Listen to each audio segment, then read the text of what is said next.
Welcome to my channel Vemarpu దేవి. ఇవాళ video వచ్చేసి పిల్లలు ఎంతో ఇష్టంగా తినే కోకోనట్ రైస్ చేద్దాం అనుకుంటున్నాను. దానికి ఒక కొబ్బరికాయ తీసుకొని ఆల్రెడీ నేను కోసి పక్కన పెట్టుకున్నాను. దానికి ఏమేం కావాలో ఎలా చేస్తానో చూద్దాం రండి.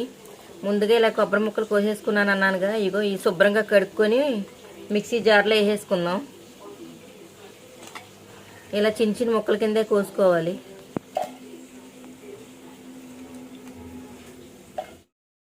కొబ్బరి ముక్కలన్నీ మిక్సీ జార్లో వేసేసుకున్నాను. ఇలా పక్కన పెట్టేసుకుందాం. కోకోనట్ రైస్కి ఏమేం కావాలో చూద్దాం రండి.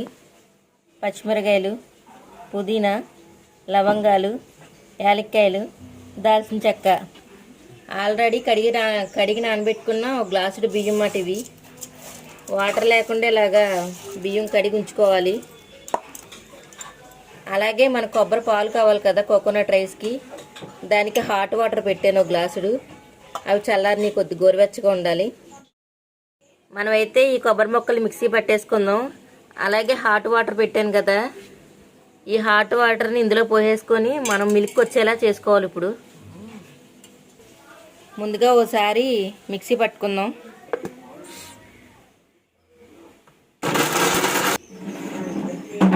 మనకైతే ఇలా కొబ్బరి పొడి అయితే ఇలాగ అయిపోయింది మెత్తగా. ఇప్పుడు ఇందులోనే హాట్ వాటర్ పోసుకుందాం.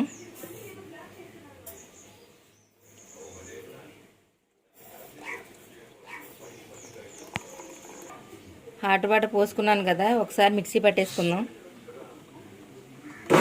మనం మిక్సీ పట్టుకున్నదైతే ఇలాగ అయిపోయింది మెత్తగా.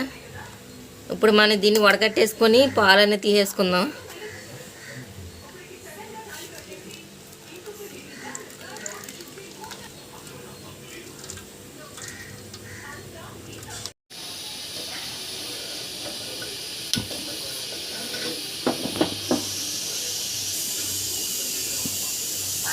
ఇందులోనే 2 స్పూన్లు నెయ్యి వేసుకుందాం.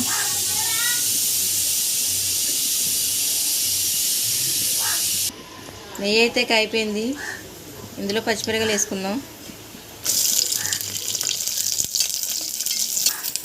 అలాగే ఇవి కూడా వేసేసుకుందాం.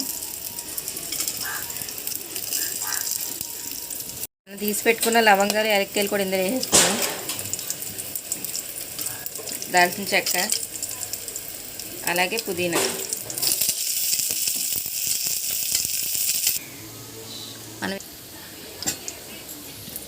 ఇవైతే ఎగిపోయినాయి. ఇందులో మనం తీసి పెట్టుకున్న కొబ్బరి పాలు పోసేసుకుందాం.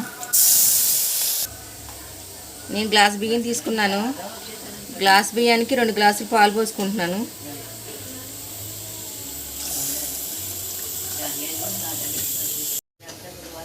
పాలు అయితే పోసుకున్నాం. ఇప్పుడు మనం ఆల్రెడీ ఒక గ్లాసుడు బియ్యం నానబెట్టుకున్నాను కదా, ఆ గ్లాసుడు బియ్యం ఇందులో వేసేసుకుందాం.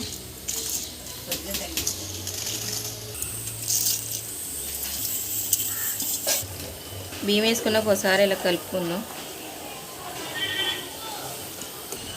అలాగే కొద్దిగా పసుపు, రుచికి సరిపడా ఉప్పు,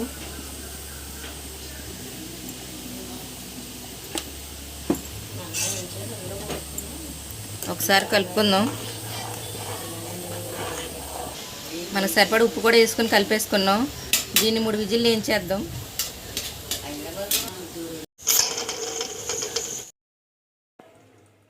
మన విజిల్లు అయితే వచ్చేసినాయి. ఒకసారి మూత తీసి చూసుకుందాం.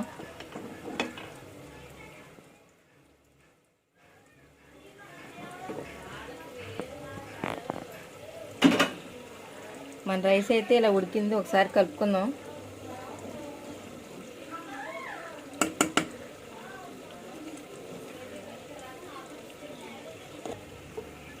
మన రైస్ అయితే బాగానే ఉడికింది. ఎందుకంటే గ్లాసులు బియ్యానికి 2 గ్లాసులు కొబ్బరి పాలు పోసాను కదా, అందుకే రైస్ అనేది బాగానే ఉడికింది.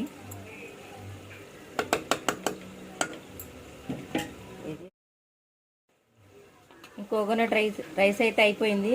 ఇంకా పైన నెయ్యి వేసుకుందాం.